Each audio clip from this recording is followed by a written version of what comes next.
You gonna play the? Oh, here we go. See, you did it. You did it to me again.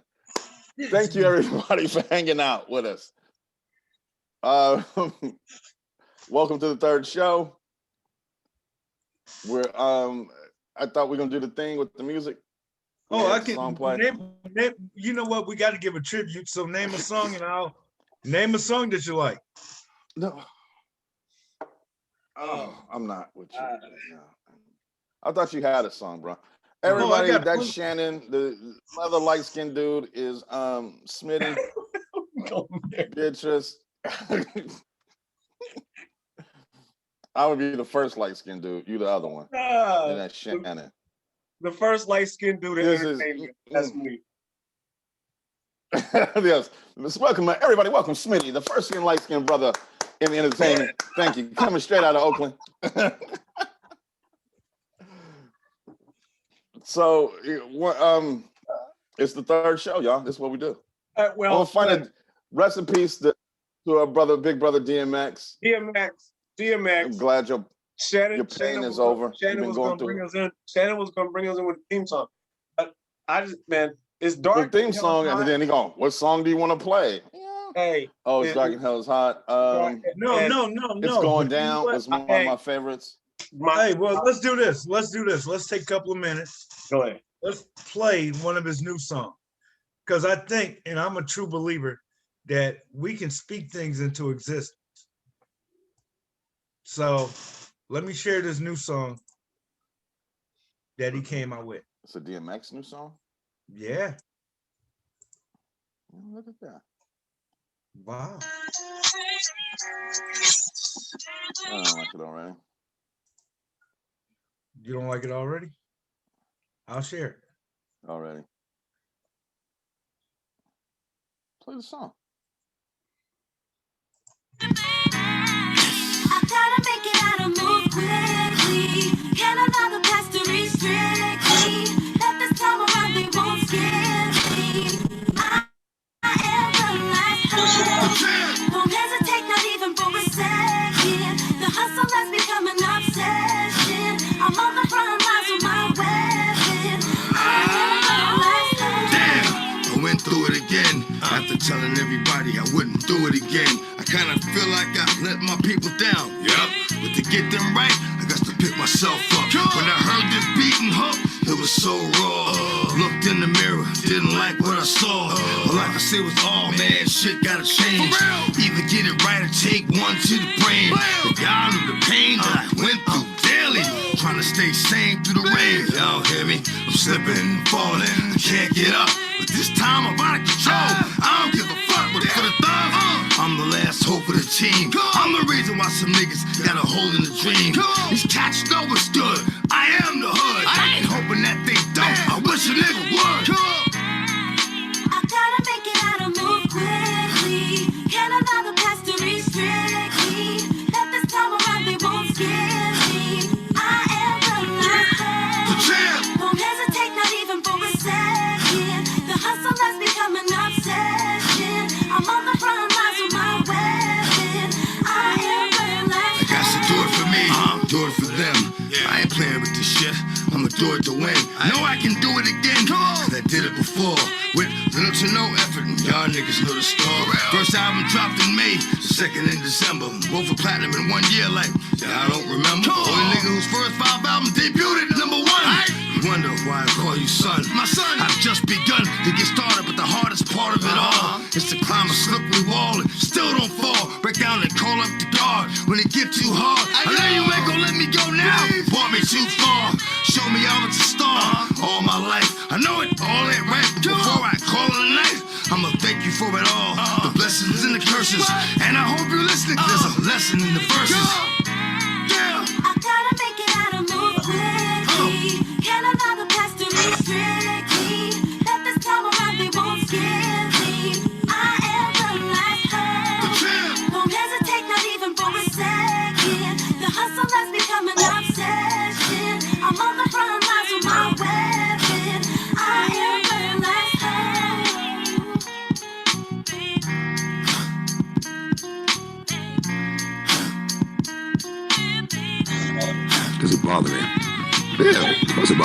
That's not who I am. I'm not, the person that the media portrays me to be. You know what I mean?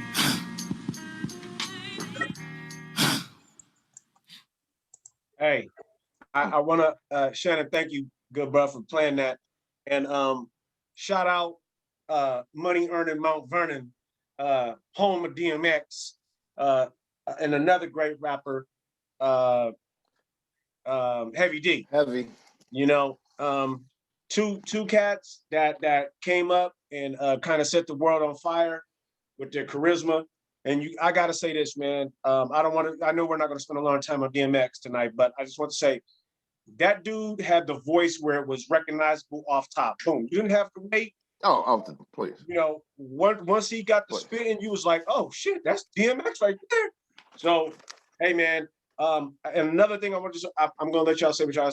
DMX and him and Pac was probably the two most cats that I could play their CDs and you can go from Rage to Love Song and Prayer all on one CD. A lot of cats can't pull that off. Yeah.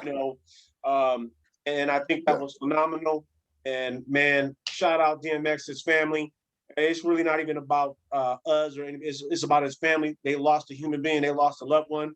My condolences to you and yeah, unfortunate. I do want to say, I'm with certain deaths, there's an amount of conclusion that comes with it. DMX, it was been a brother, and his life has been portrayed in the news and in the media for over almost 20 years now. And in his death, although it be tragic, I want to take that he has a certain amount of peace now, because he struggled with a lot of different addictions, a lot of different problems, but I'm hoping that he has peace, a lot of different traumas that he has gone through, and I'm hoping that he is at peace. His mind and his spirit and his soul are at peace now, which is great. Now, in hip hop, DMX has never really been considered one of the top 10 or top 5 or anything like that. But in hip hop, you have personalities that are so big that they don't need to be in your top 5. DMX is one of them. I agree. His impact on hip hop. And like you said, Smith, that voice, when that man's first project dropped and you just knew it was over. It was done. It was a wrap. It was a wrap. You finna hear just some of the most gritty stuff. And then you're right. He would take that and go to a prayer that have you out there ready to go fight. And all of a sudden you sitting in the corner crying. Right. Because he understood how to, I'm going to speak honestly from my heart every day. Mm-hmm. Even when he was going through his traumas and his problems, he was like, yeah, that was me. That was me. I did that. No, it's not cool. No, I don't like it. But this is the life I'm in right now. And that's why I say I'm hoping that he has peace and his family have peace, knowing that this man who has touched so many lives is finally resting. Shannon?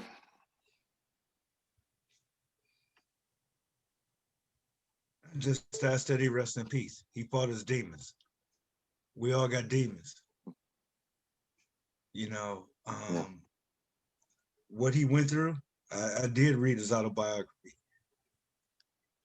There's so many. It's not just him, but we have so many juveniles now that go through the same thing that he went through. And I know that he was on a show. Yeah, he was on a show. And this is where I guess those that go out and mentor, we have to be careful what we do with our youth. He looked at a person that he idolized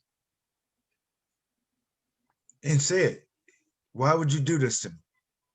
This person that he looked up to and idolized happened to be a 30-year-old man who gave him a lace joint with cocaine.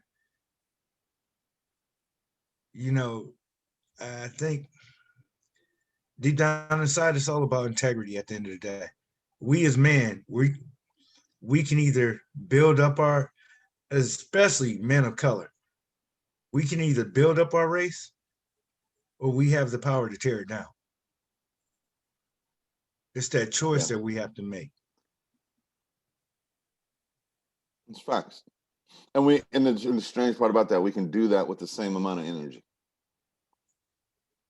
It's all about the, like you said, it's all about the choice. Whether I think, you know, it's lightweight, ironic how the DMX saga unfolded and kind of coincided with our topic of Black men's and mental health and some of the challenges we face in our daily life.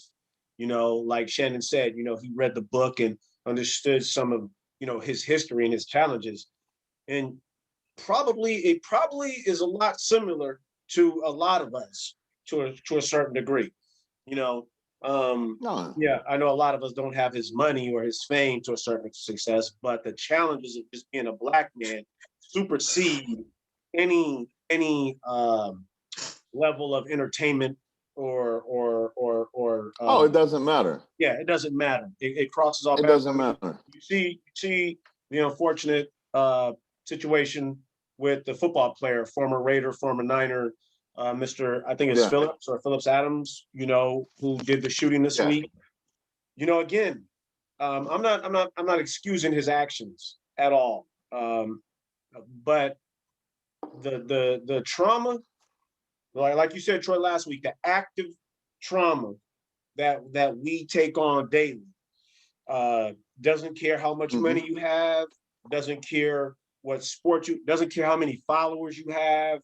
It doesn't care about nothing. This is from birth. This is from birth, what we go through. Some of us live it out in the daily, in front of the public eye, when a lot of us live it out, unfortunately, just in our families.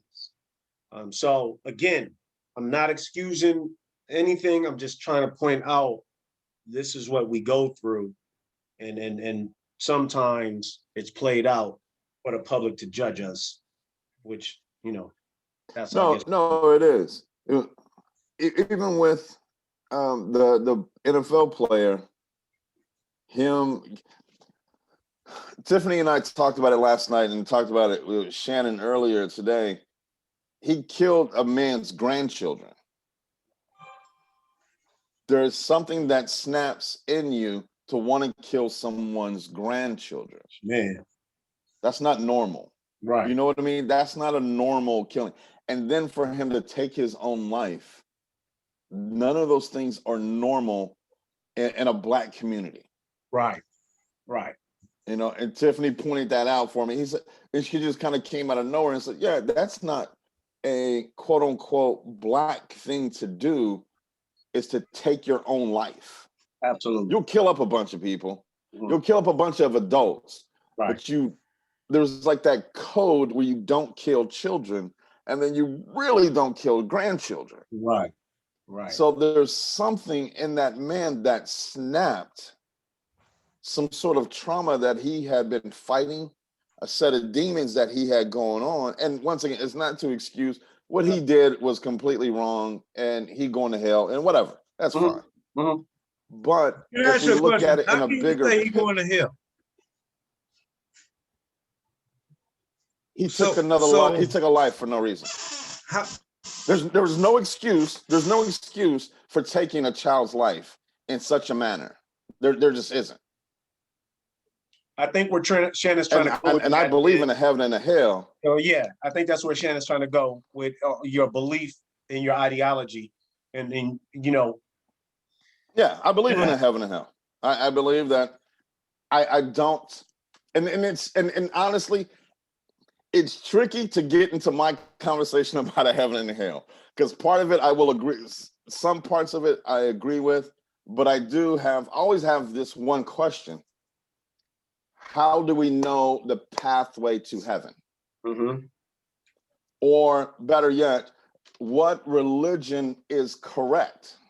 Are Baptists correct? Are Catholics correct? Buddhists, Muslims? Who's correct in saying which way is the correct path to heaven? But there's always one thing that I do know. If we believe in a heaven and a hell, which I do understand the pathway to hell, though. You do? Oh, that's an easy one. Well, let me ask you this. Mhm. Who's to say that pimping that pulpit ain't correct? Oh my God, what just happened? Wait, no. No, that's different. That's different. I And did that's not not even the know. same. I did not Go know we ahead, were gonna Smitty. go down the road of religion this evening, but this is what I enjoy about this is what I enjoy about our show, is that it can go many different ways and we can still function and we can still stay on topic. And then we have the thought process to entertain these thoughts and talk about them and discuss them in a real sense, you know. Yeah, religion. Now, with that being said, answer the man question. No, I was asking you. No, well, I was going to say, Troy, you want to, because I got something I was going to say, but I think he's asking you. Go ahead. Well, Troy, he said it right. That was to me. Troy, I wasn't. Okay, I'll Troy, answer. Yeah, please. No, I can answer that because that breaks down into a more. We all there? Yeah, we here. We here. Smith, you there? We here. Okay. That breaks down into. I mean, you asked. The question was, who's to say that pimping in a pulpit is wrong? Right? Mhm. Was that the question? Mhm. That was. Now, that idealism breaks down into a matter of morals. It's morality, right? We can actually morally, we can say that using your platform and you're supposed to be preaching this, but then on the side you doing this is wrong.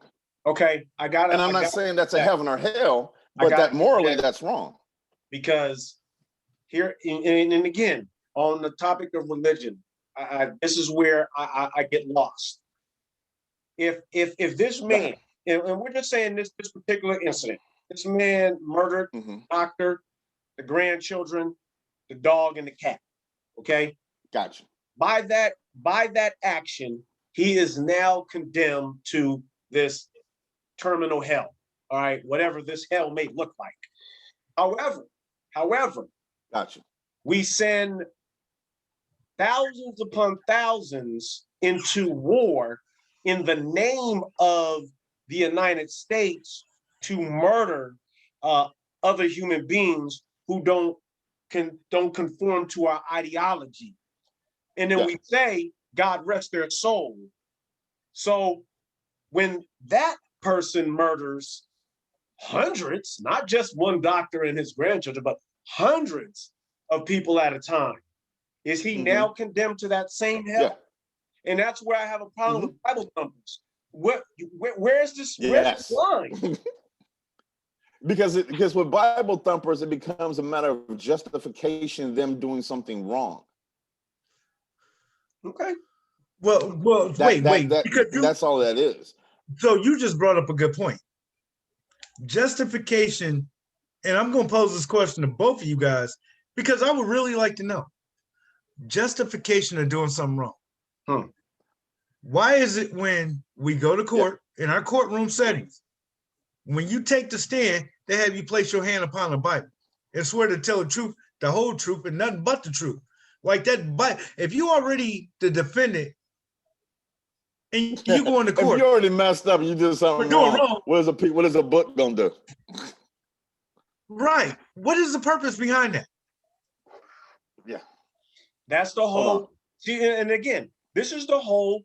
I think we touched on it a couple shows back. This whole thought process of separating church and state.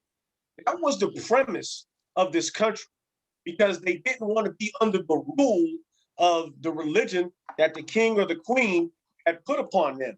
So when you look at the amendments, the First Amendment says it's freedom of religion. to choose as you wish. Okay, so Yeah. then again, but to Shannon's point, it's in God we trust. It's one nation under God. It's God bless America. You put your hand on the Bible and swear to tell the whole truth and nothing but the truth, so help me God. Well, where the hell is the separation of church and state? Oh no. Once again, it's a matter of justification. You can But the I'm not saying that it's right or wrong. I'm just saying what it is.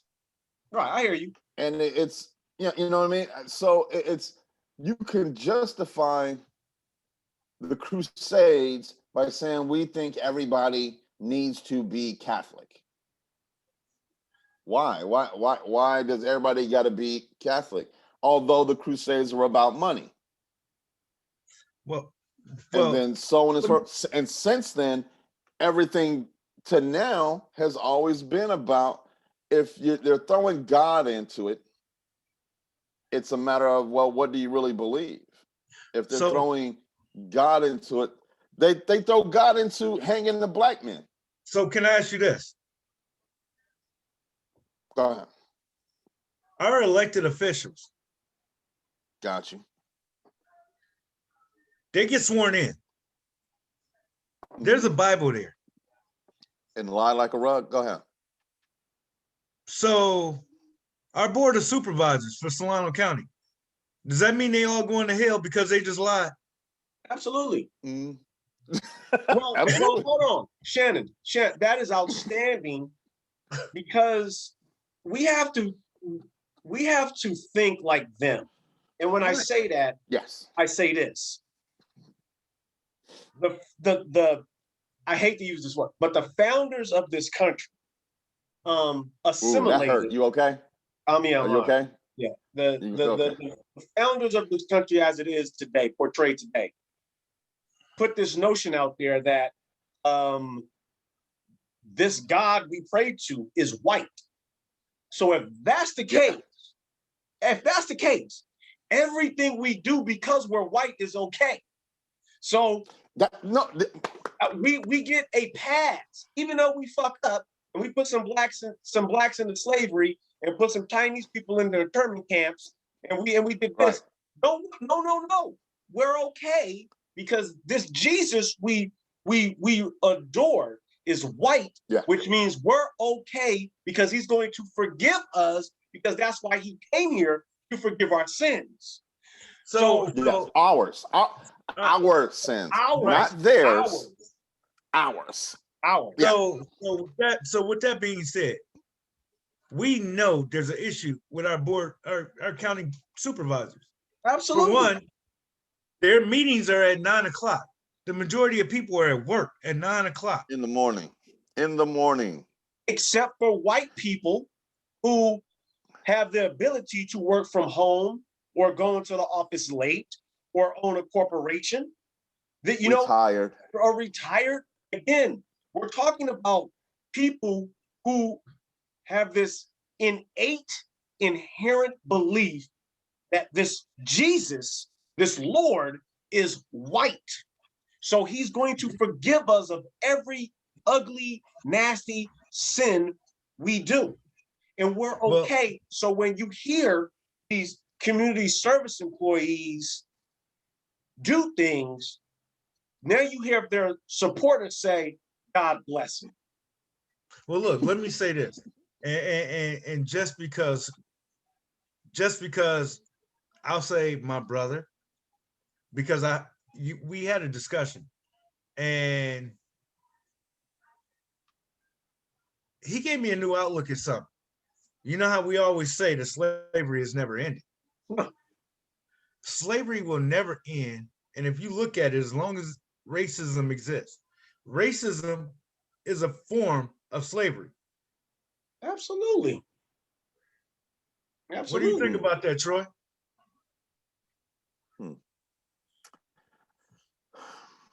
I want to say it's a matter of power because if Troy, I'm gonna let you get in on it because he asked you directly, but I gotta jump in and be like, racism is slavery because it's a matter of power control. To say, I own you, I'm better than you. you know, Mhm. so you're going to do what I say. So yes, it is. I agree with you, Shannon. Troy, I'm sorry, man. No, that's fine. Because I always think of racism. When you just said that, the first thing that came to my mind was racism. Racism is a matter of opinion. A racist has an opinion about other races. It's not based in facts. None of it's facts. It's a matter of opinion. A racist is the insecure bully in high school who have to Great. make Yes. themselves feel better, so they have to put somebody else down. Yep. And they'll say whatever comes to their mind, whatever that the crowd is going to get a laugh from, that's what they're going to say. They'll be bigger, so they'll push the little kid around. They'll say, oh, you know, he's stupid, he's slow, he's this, he's that, as a matter of opinion. But a racist is simply just a bully. Now, hold on, then I'm going to get to the second part about slavery. Slavery is a matter of ownership. And we've had this discussion on what happens when you take ownership. Once you take ownership, then you take away the ability for somebody else to control you. Once you But you know what, that happens every day. ownership. And that happens every day. Yeah, I'm not And disagreeing with that part. And Yeah, honestly, it does. Honestly, I look at it. Ice-T put it best. You know, I give praises because he put it best. Oh, I'm listening now. Yeah. He said, in life and in society, you have pimps and hoes. He said every day, yeah. Mm. He said every day he gets up and he goes and does SVU. He said he's a hoe for that show because that's his job. They the pimp. Mhm. We go to our employees, they control us. We making money for them. Yeah, they paying us, but we ain't making what they make. And when you start looking at the concepts of ownership and who you really working for, then we can turn around and revert right back to that racism is slavery. If you're talking about ownership, slavery being ownership, it's a concept of a mind. No, I agree with you. It's a concept. Look at it as not just a concept of mind or thought, it's a concept of action. Just how Ice-T said, when he gets up and he goes to SVU, he working for them, you know. So He's the hoe that day. I want to jump in. Once, I want to jump go in ahead. and say, you know, the slavery mentality, the control, racism. White folks, I say this every show. I say white folks control what is going on. Yeah, and I want to be very clear and direct when I say this. When you come and confiscate a land that is not yours, and then you implement procedures, rules, codes that don't allow people to get to that level, there will always be this degree of slavery and racism and control. Because I was thinking about that yesterday and today. We Black folks, when I say we Black folks, we can go buy businesses. We can start selling shirts. We can start selling shoes. We can start selling whatever we want to. But what about the land? What about the land? We can't get access to the land. That's the problem. Yeah. We need land. That's if you the look problem. at General Motors and you look at Ford and you look at Coca-Cola and you look at all of these corporate entities, these conglomerations, they have land. Levi's just announced that they're looking at like 30,000 pieces of land across the country to put shops in. How powerful is that when you have that kind of money and wherewithal to go purchase land? We don't have that. What is it? Bill Gates? Bill Gates owns more farmland than anybody else in the United States. Think about that. Bill Gates. We don't Look have at that. who owns the most corporate land. You talk at Well, Jeff there's two Bezos. things. There's two things that, as a community, we get past.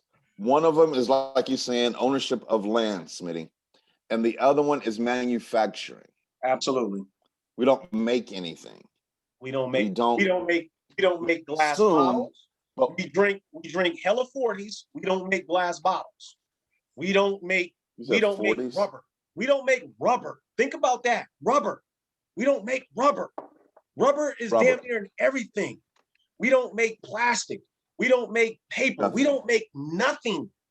We sell We don't. material goods. We sell We material sell, goods, yes. but we don't produce cotton. We don't produce linen. We don't produce polyetherol or whatever the hell it is.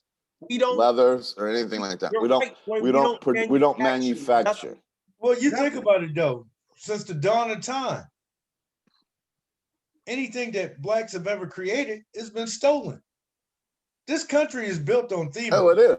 And you think about it. Oh my God, yes. They keep selling this lie that Thomas Edison invented the light bulb. His dumbass didn't know his ass from his brain. He didn't invent the light bulb. The filament was invented by a black man. Yeah. Everything.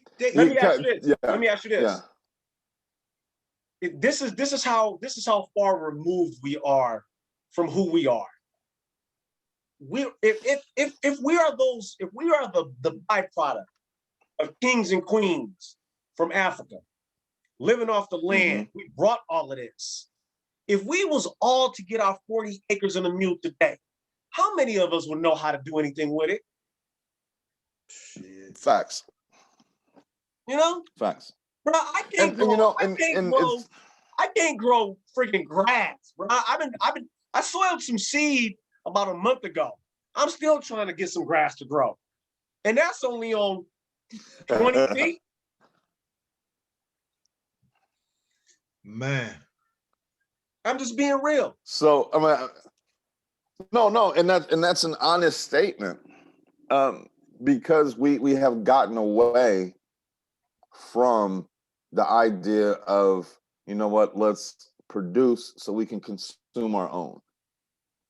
And Shannon, you're right. Every time there was something great that black folks came up with, white folks got scared and burned it all down because they understood that at a certain degree, black folks really don't need you. We can do our own.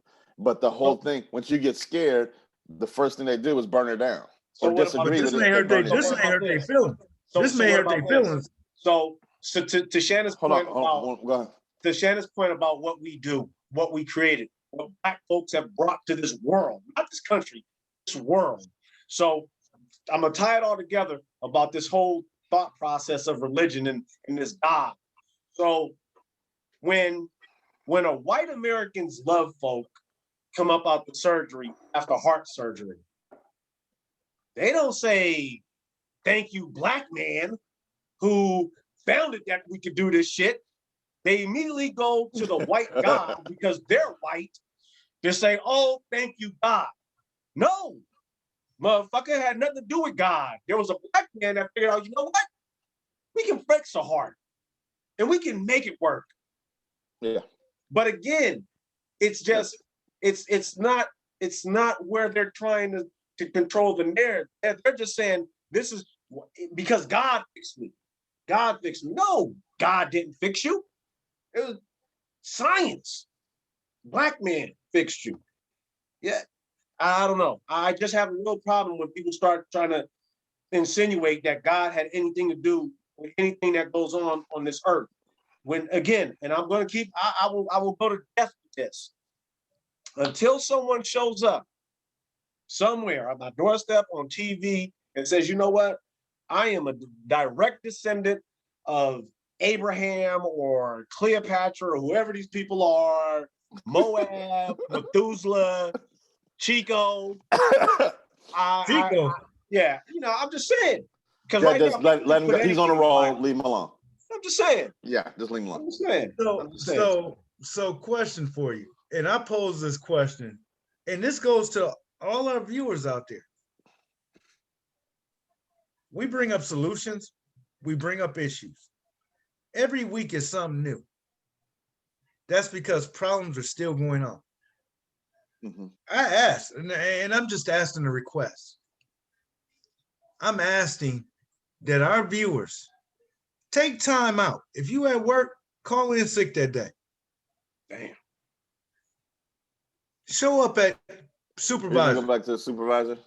Yeah, because you know what? Honestly, so this if 9 y'all o'clock notice, thing, this 9 o'clock thing has me kind of pissed off that white people want to hold a meeting at 9 o'clock that black people can't show up to because they know we got to be at work. So I got a problem with that. Monica Brown fat, but what is she doing for you the know community? what? Damn, dog. Shots I'm fired. gonna go a little bit further.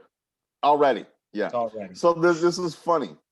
This is funny. When Shannon wants to talk about something, come hell or high water, he finna talk about it. Regardless. He been trying to squeeze in on last 3 topics. He been trying to squeeze in this county supervisor thing. So let's just go ahead and go into the county supervisor thing. Let's put it out there. So we make sure that There's crime and stuff in and I'm gonna go ahead Vallejo. and say this because you're right. Everybody, I mean, I thought it was bad when everybody of Vallejo, Fairfield, and Vacaville all had their city council meetings on the same day at the same time. I thought that was hilarious. It is, and it's Everything still jumped off on a Tuesday, and they still do that. And that's, you know, it's part of whatever. Tuesday is just a hot night, but for county supervisors to have their meetings in the morning, that makes sure that not only that black people can't attend, that just makes sure that whatever they do, it's all like in a blur. it is. No one really knows what a county supervisor's job is and what they decide on until it comes around election time and they start talking about it. But then they get a lot of criticism over the fact, well, what are y'all doing? And they resent that, but at the same time, hold your meetings at 6 o'clock on a Wednesday at night. So people can actually attend. You know what I mean? So people can actually show up and you can tell people what you're doing. But right now, it does. It seems like y'all, you know, hey, shh, don't tell nobody. We're going to have our meetings at 9 o'clock in the morning. No one's ever really going to know what we do. And we can always get elected. Look, just because this is a community member, and I felt the need because they're doing great work in the community. They're in Vallejo. Here's my problem. They actually took off of work and went and made a comment and asked our county supervisors, what are they going to do about the issues that they're faced and impacted with in Vallejo? Monica Brown, her exact words was, that's a city problem. That's not a county problem. So isn't Vallejo a part of Solano County? So here's white America at its best. You know, so we have hierarchy. So you go governor, of course, you know, then state assembly members, your representatives, you know, then you start dwindling down and we get into the counties and then we get into the cities, you know. So county supervisors are supposed to oversee policy, like in a bigger sense, like, hey, this is what the Office of Emergency Service does. This is what the fire does. This is what law enforcement does. This is what houseless intervention. These things like that. However, again, white folks like to kick the can because to where everything we're saying, if you're holding every city and the county's meeting at the same time on the same night, everybody can't get around. And then if you're holding your county board meetings in the morning where nobody can get to them, then it's easy to say, oh, well, we don't handle that. That's out of our jurisdiction. You know, oh no, we don't handle that. That's out of our jurisdiction. You hear the same rhetoric from county supervisors and you hear the same rhetoric from the city council people. And that's how nothing ever gets done. So what they do, they keep everybody in that circle. So a lot of your county supervisors were city council members. And now you have elected officials that start at the top. So if you look at it like this really quick, county elected officials, you would have your sheriff elected, you would have your county supervisors elected, you have your DA elected, and now you have your cities within that county elected officials, and they all fall under the same umbrella. And then we wonder why things don't change. Well, that's because everybody's giving money to one another and the support. And so if you look at every county, and I'm only talking about Solano, but if you just widen that and go LA, San Francisco, all these other counties across America, what is the ratio of white Americans to others, to Latinos and Asians and Blacks that sit on these elected officials? Because if we're going to keep talking about change, change will never happen if you have white Americans who don't even understand the plight of people of color to even question some of the things that affect us. So you're right, Shannon. You know, we got clown ass people sitting on county supervisor spots who are doing absolutely nothing. They just sit there and collect their little stipend or whatever. I've been to a handful of county supervisors meetings, and I will tell you this wholeheartedly, and I can only speak for Solano County. Every meeting I went to, it was one sole citizen there, an old white man. That's it. Nobody else was in there. So if we want change, like we've been saying from the beginning, you have to get involved. You have to be engaged. Yeah. You know, Shannon just threw out Brown. I think Mashburn is on there.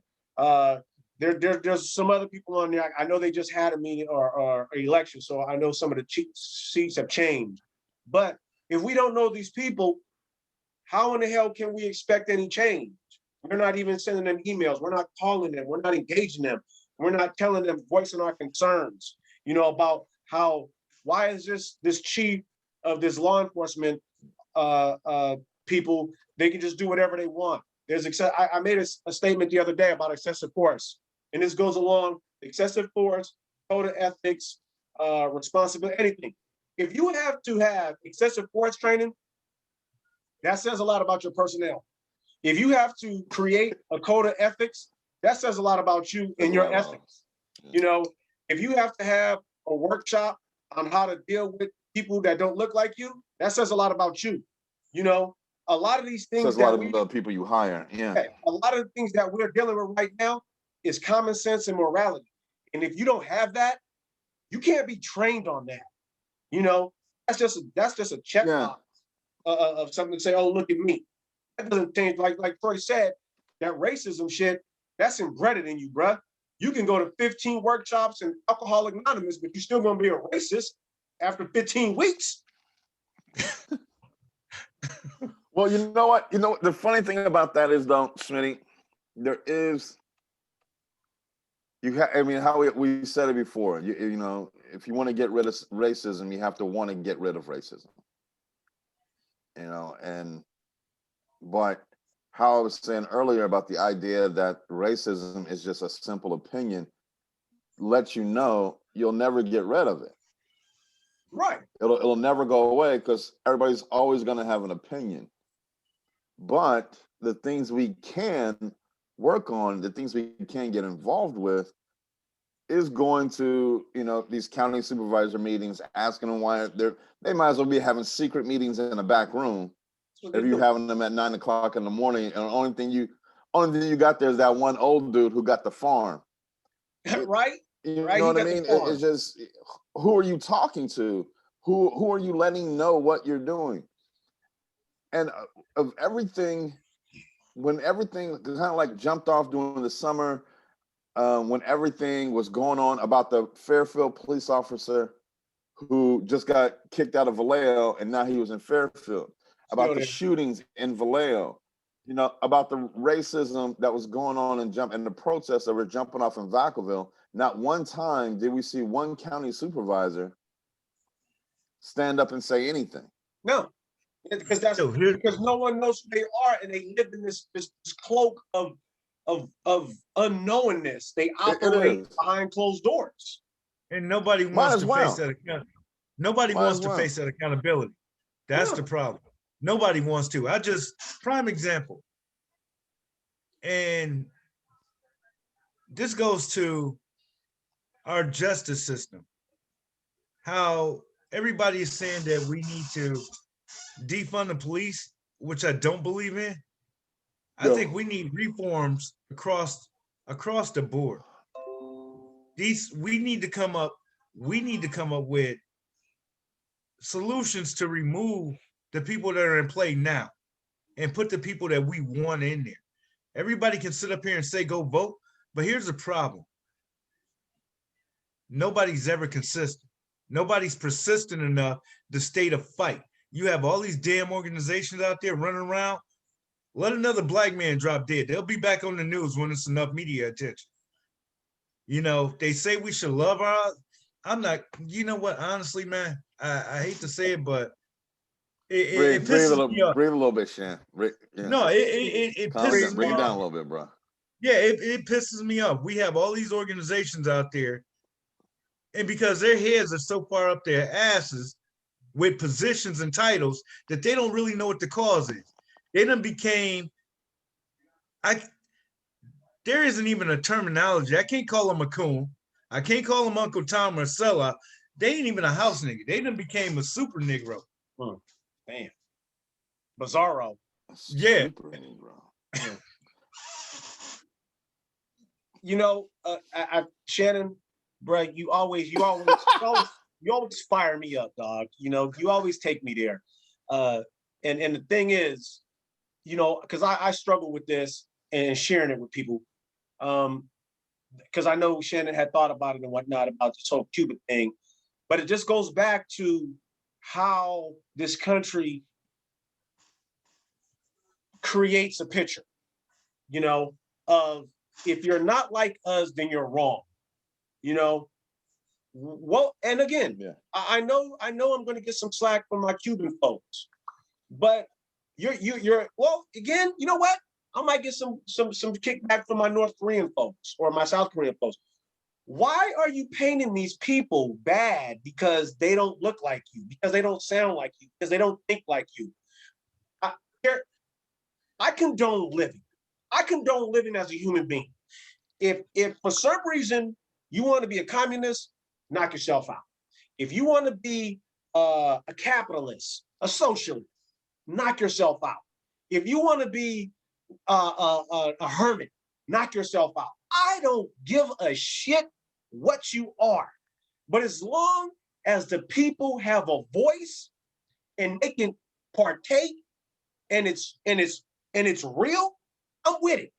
I'm with it. You know, but just to paint a bad picture for someone or some other country, because see, this is another thing that just chaps my hide. I got you, white folks. It chaps my hide when we try to say, oh, you know what? Russia, China, Iran, they're interfering with our politics. We do that shit every day. That's why the dude in Venezuela ain't there no more. That's why Muammar Gaddafi ain't there no more. That's why your boy Bin Laden ain't there no more. That's why Hitler ain't there no more. Because we always in somebody else's business. And then when they try to do it to us, now, oh no, you can't do that to us. Man, this is the problem with white Americans. Wait, Okay. you know what you mentioned? Wait, you know what you just mentioned something. And no, I gotta say. No, oh, go ahead. Go, please. You mentioned, no, Omar Gaddafi was a gangster. You mentioned Hitler though. Here's my problem with that. And I think people need to be woken. I don't even know if I can say woken to this. The Holocaust. Go ahead. What happened to Jewish people was wrong. But keep in mind, they're getting reparations from different countries plus the United States. To this day. But yet, and that's okay. But yet, the shit they did to blacks is supposed to be perfectly fine. I get tired of this damn half-ass hypocritical standard when it comes to, well, we have to. The Holocaust was a horrible thing. But what the fuck did you do to our race? Slavery was cool. What are though. you still doing? Slavery was cool though. Say it. Yeah. Say it. Slavery was cool. Systematic racism is all right. You know, and the funny thing about that too is because they will admit redlining existed and it was wrong. Slavery existed and it was wrong.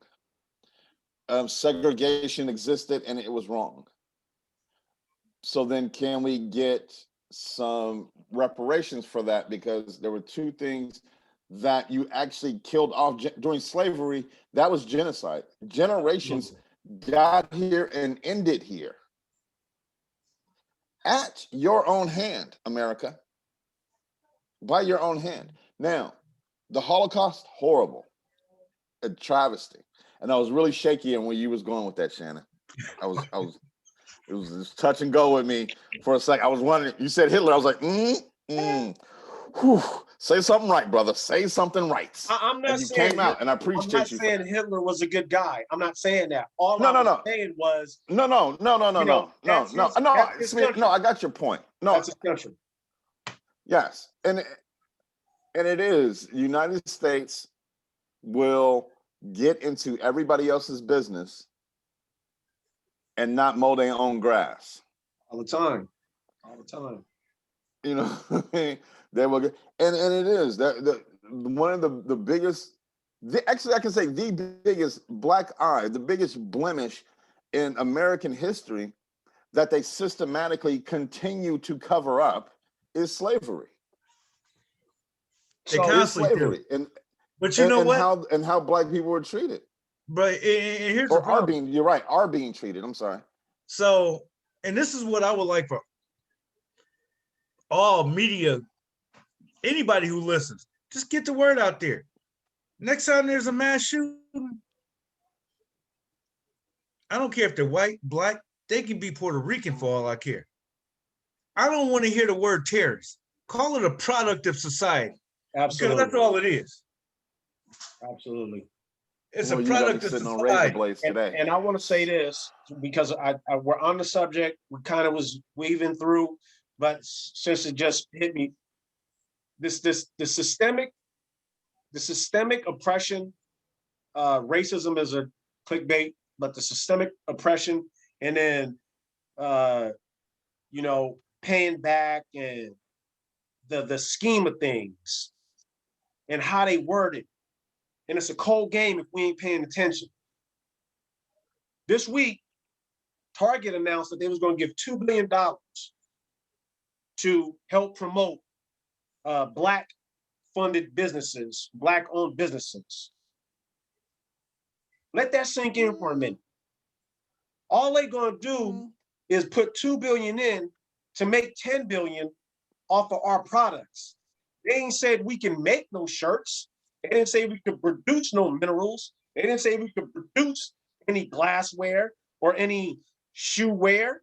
What they want us to do is make a design shirt like this and then sell it through their stores. So again, they keeping us complacent. I respect that. They're keeping us complacent because we're gonna be like, oh yeah, I'll take this $25,000 grant and make 50,000 shirts. But I ain't making the shirts. I'm just making the design. I'm not Hanes. Who's gonna make that money? Hanes is gonna make. I got to give 49,000 to Hanes. So they keeping it white American. It's a cold game. We got to pay attention. Target, you really want to help us? Give us that $2 billion in cash so we can go buy some land and build some corporations on that land where it's Black-made cars, where it's Black-made whatever. I don't care what it is, but us just designing shit and then selling it at your store. I'm gonna throw this one. That's called consignment. That's called consignment. That's not manufacturing. Yeah. Now this is a cold piece, and I forgot who the sportscaster was, but he was talking about LeBron James, Brian Gumbel, and people he was defending. No, it was somebody reputable. This is somebody I liked. I forgot it. Oh, I wish I kept remembering it. But he made a fantastic point. LeBron James right now is doing what every NBA star has the ability to do. He built schools. Mm-hmm. He reached back and brought his boys with him, took them out. make sure they got educated and informed. He formed business alliances with other Black men and women. His legacy of sending Black kids to college is going to live forever. That's legacy. Just on that one thing, he has built legacy with. My problem is, why is he the first one to do it? They were scared. They were scared. Why is he the first They were scared athlete? because And that's a great point, Troy. I love it. You know, because me and my oldest son had this conversation. If LeBron, KD, AD, Harden, all these cats jumped ship and left the NBA would collapse. They can go start their own business, make it Black-owned tomorrow. You know, Okay. but I wasn't a big LeBron fan, but then when I see what he does in the community, I'm like, oh, okay, I can pick that. So what's astonishing is about this, LeBron just bought into and became part owner of Messi. They own the Celtics. They own the Red Sox. They own a soccer club. LeBron is so much more than basketball right now to the Black community. People need to pay attention to that. Outside of him and Jay-Z, we don't have Black ownership that own teams, that own the stadium. Let that sink in. Magic Johnson. My bad. Magic don't own Staples. Magic don't own Staples. This is what I'm talking about. Magic owns, but Magic owns part of the Dodgers. And that's fine. I'm not saying that. And this is the big, No, I understand what you're saying. And this is the point I'm getting ready to make to this point. Magic owns part of the Dodgers. The big thing about that is he was a basketball player and he's Black. Absolutely. There's one thing I don't like about one thing that I don't like about baseball is that it is the old white man's club. Absolutely. I think that was pretty much in sports. That's pretty much the last thing that they have allowed. And they didn't even allow Magic to do it. He just kind of ran through them, and it was that idea of please tell me no. Well, no, Magic had money and investors to back him to kind of force their hand because the Dodgers weren't the Dodgers who they thought they was. So that's what. And so now you got Magic with the Dodgers, and now you got LeBron with the Red Sox. Those are the two most renowned baseball teams in the major leagues with severe history. Okay, with longevity, and you got Black folks at the helm. But here's where I'm going with it, Troy, about to Shannon's point about this systemic and us not being part of the product of the root of the product. We need to own the stadium, and then what needs to happen is, and we're planting the seed. We're planting the seeds. LeBron to be involved with NESN, to own NESN, to start owning that. Now we got Magic owning the Dodgers, okay? Hopefully he gets part of the Angels and part of the Ducks and part of the Rams. And then he starts owning, because Synergy Field is not owned by Magic. Synergy Field is owned by Synergy Field, Synergy Oil Refinery, okay? Yes. What we need to start doing with our folks who are in these positions, like Oprah. I know Oprah got her own channel. I know Oprah's a billionaire. I know Oprah does a lot of things. But what if Oprah brought Disney? We would change the landscape of business. If what Oprah, Jay-Z, LeBron, and whatever other Black millionaire in there, and have them Tyler buy Perry, Disney. who's been Have doing them buy things. Disney. Do we know what Disney owns? Yes. Disney owns ESPN. Disney owns Coca-Cola. Disney owns a lot of shit. ABC. They own ABC. This is where we need to be. They own a lot of things. You know? So let me just put a period on this, because Calvin Harrell out of Vallejo posted something on Facebook, and I found it really interesting. And the title of it is "Self-Made Billionaires," and it should have been put into quotations. So it says, Bill Gates, his mother made board of IBM to hire son's fledgling company. So he got a hand up from his mama. Mm-hmm. Jeff Bezos started Amazon with $300,000 from his parents and some more front money from his friends. Warren Buffett, son of a congressman with an investment company. Elon Musk, father owned an emerald mine. That's how, and those names, because those are the billionaires and the people that everybody look up to. What do they all have in common? They all got help from their parents. They weren't necessarily self-made in the sense of I'm pulling myself up and building this myself. They came from a legacy where their family said, you know what? We see what you're doing. Let's help you. You need this? We got you. That goes to You the need this point job of here? the We got legacy you. of owning land. Yeah. So did their parents Land. have land back in the day that they could put down? Of course I know they my did. grandparents didn't have no Their land. grandparents did. You know, I'm just saying that's that silver spoon. That's that silver spoon. So when they say self-made millionaire, where the fuck are you at? You know who's a self-made millionaire? Master P, Jay-Z, Master self-made. P, yeah. LeBron didn't give me no hand-me-down to be like, hey, you know what, LeBron? Here, go take this $100,000 and become a basketball player. No, LeBron had to live in the projects. Same with Magic. Magic's daddy was the garbage man. You know, Dr. J, Yeah. his daddy wasn't even around. So don't talk to me about these self-made millionaires, Trump. He wasn't self-made, bruh. Self-made is Master P. Master P is trying to buy Reebok. Yes. Master P is trying to make his own cars. His own car, man. This fool went and got the engineer from Tesla. This is the change we need. We need to make our own cars. Stop buying Buicks. Yeah, Troy said it earlier. GMC, look at the shit GMC owns. And you know, and before Coca-Cola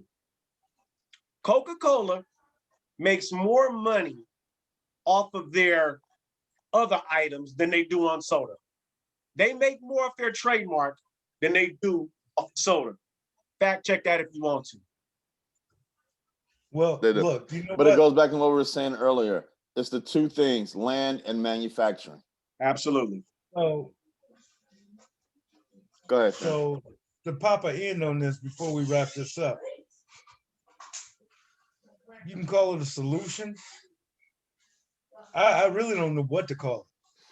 I do know this. I got tired of white people trying to decide what's best for blacks. We've given them that control and we need to take it back. But before we can do that, we need to be able to create unity amongst our own.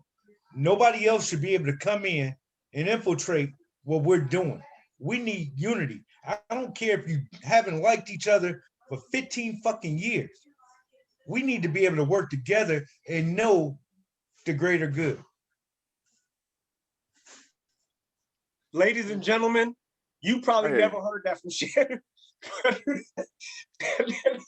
Hey, that is our band giving an olive branch to every coon, to every Uncle Tom out there.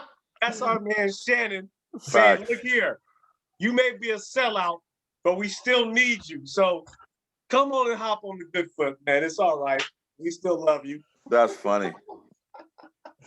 That's facts, though, because that is the I don't need y'all. Trick y'all. Facts. Hey, Shannon, and I love you for that. Because again, I think it's really important that folks understand we yelling this black unity. You know what? Here, this is what I want to before we get out of here. Because Shannon, Shannon, he just put some on the tee for me.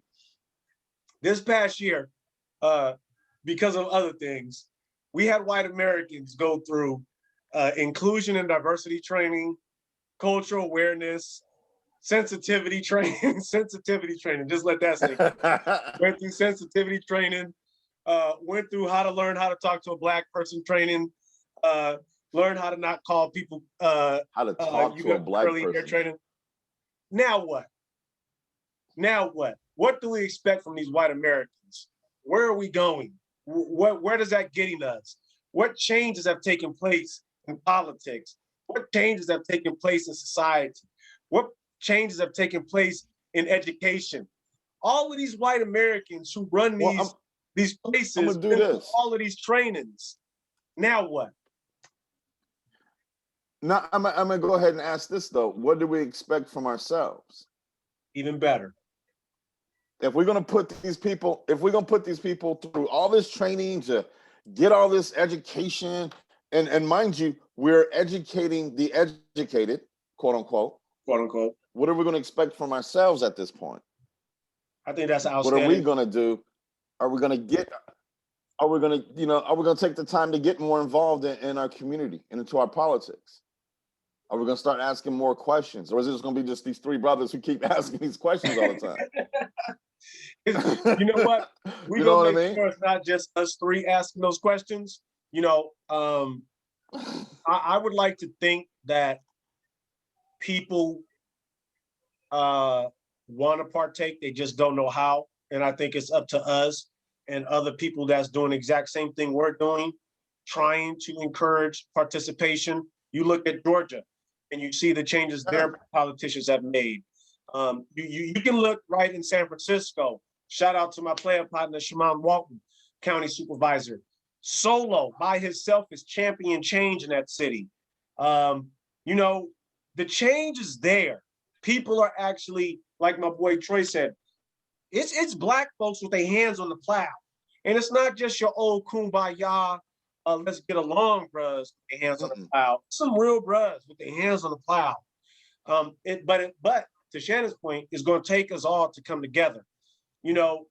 Some of those cats over at NAACP, some of those cats over at the Southern Poverty League, some of those cats over at 100 Black Men, some of those cats over there in the Nation of Islam, some of those cats in the East Bay Dragons, some of those cats in Chi-Town's North Side, some of those cats in Chi-Town's South Side, some of those cats in Bed-Stuy, in Miami-Dade, over in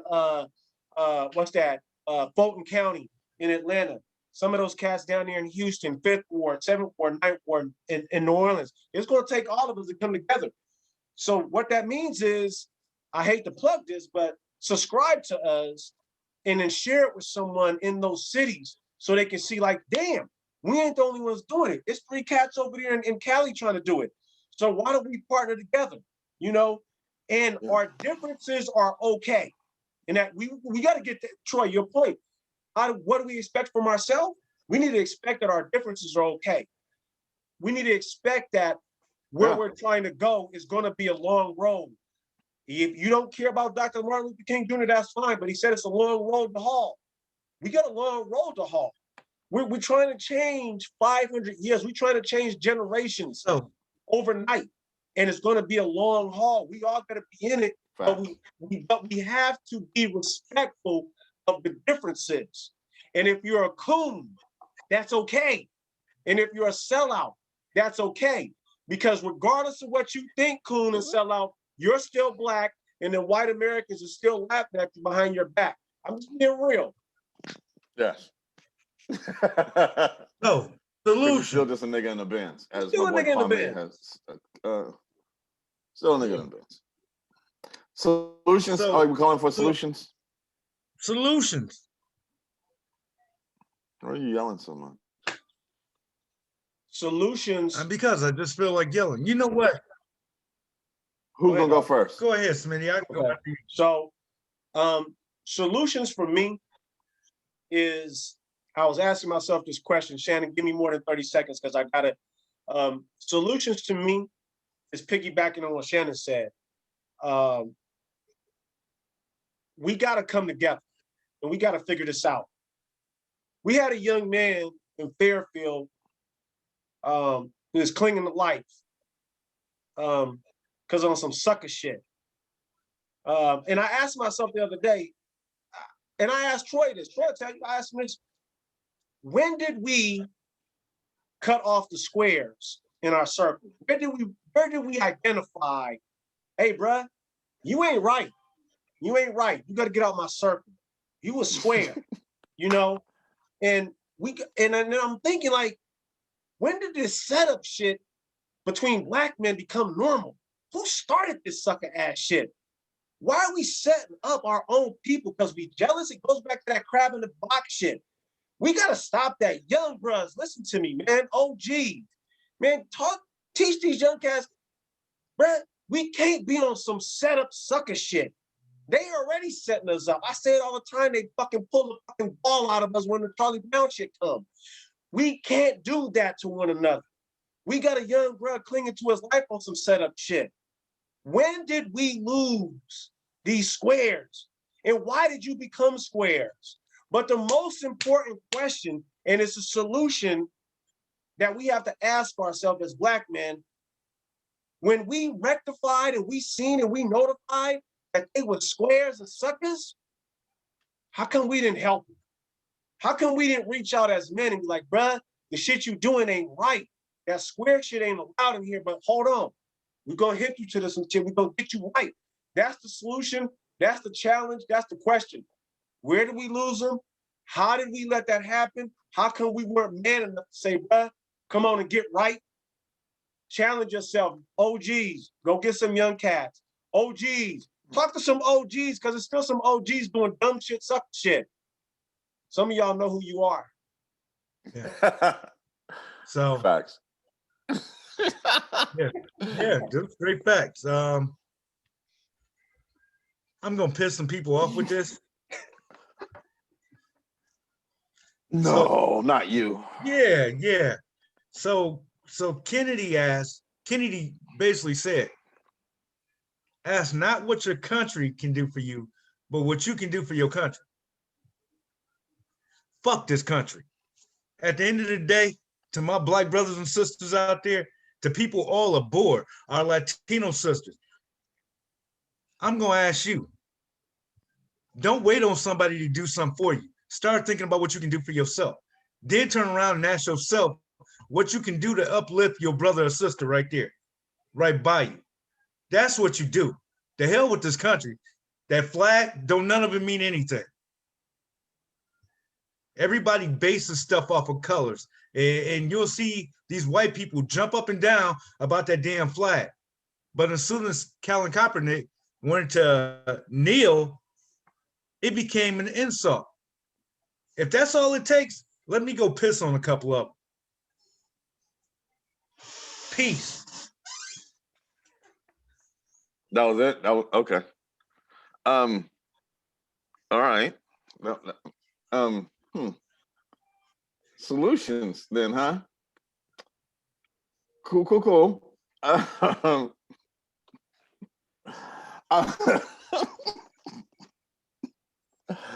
I had some stuff too, but you stupid. It is. I understand. You know, to be honest, I do understand somewhat of what Shannon is saying, because we do need to get in the mindset of taking on personal responsibility and not just waiting. And that takes on many forms. It's not just as if we're waiting for a handout as a community, but we need to stop waiting for permission. We are in a country that we don't have to wait.